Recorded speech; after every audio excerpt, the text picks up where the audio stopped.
You ask Tiger to solve. This deals with linear equations with one unknown. The final result is x equals 4/3. Let's solve it step by step. Simplify the expression. Expand the parentheses. Simplify the arithmetic. Group all x terms on the left side of the equation. Subtract 2x from both sides. Group like terms.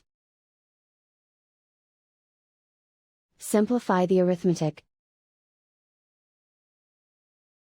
Group like terms.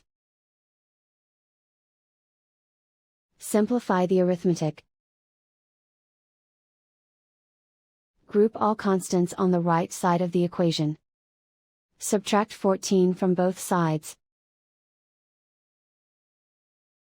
Simplify the arithmetic.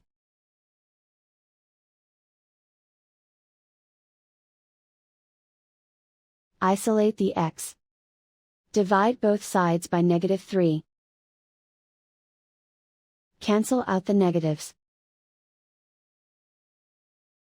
Simplify the fraction. Cancel out the negatives. And so the final result is x equals 4/3.